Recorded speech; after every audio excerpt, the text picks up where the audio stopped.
My name is Samantha Garcia, and I am a painter, performer, and musician. I love Holt's ability to create pictorial art that reminds me of architecture. I've always loved unorthodox methods of expression, and she takes elements such as concrete and steel, and instead of making a building, she turns it into something different. I've always loved the juxtaposition between numbers, images, and words, and by using specific calculations to make her installment, I'm drawn to the photographs taken of it. What stood out to me the most was her use of the landscape. The sunlight was meant to hit just inside the tunnels. How does someone imagine something like that? My eyes continuously shift from the round holes within the tunnels to the circular openings of it. Nancy Holt's sun tunnels are a large-scale installation. It consists of 4 concrete cylinders placed in an X configuration in Utah's Great Basin Desert. They align with the sunrise and sunset during the summer and winter solstice. The first time I saw her work was in a film, and the first thought I had was, why would anyone put 4 tunnels in the middle of a desert? Then I realized her why.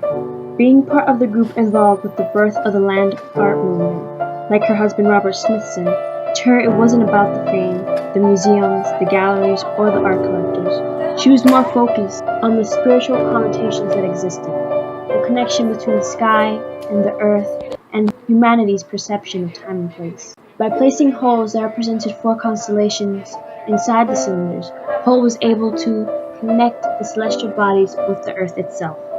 As someone drawn to the inner world within her, choosing the location represented a lot. To fully appreciate sun tunnels, you have to observe them from close and from afar, to look through them and stand within the interior of its walls. Even the distance taken to find sun tunnels is important.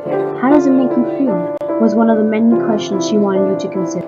Even today, the land art movement, which had emerged in the 1960s around the same time as the ecology movement in the US, is setting itself apart from what can be referred to as familiar art. It forces people to look outside the galleries and museums and markets and to go out of their way to really see the work.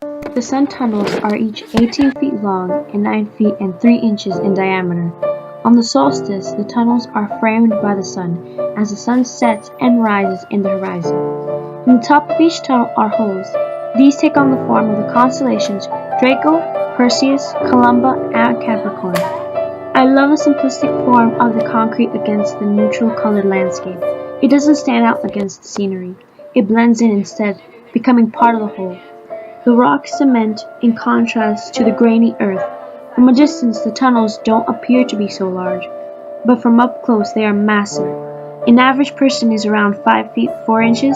The entrance to one tunnel is 9 feet in diameter all the way around. It's amazing to consider that Holt actually enlisted the help of engineers, astronomers, concrete pipe manufacturers, drillers, and truck drivers so that in the end her installment would be perfect. Holt's technique is present in other works as well, such as Stone Enclosure Rock Ridge and her Dark Star Park, and she focuses on making structural pieces that adapt to the environment, and they aren't meant to be a distraction, but rather a resting spot for the eye to peacefully land on. Nancy Holt plans her work around a more spiritual, existential feeling. She was more focused on the viewer's connection than on her piece's ability to put out the public eye.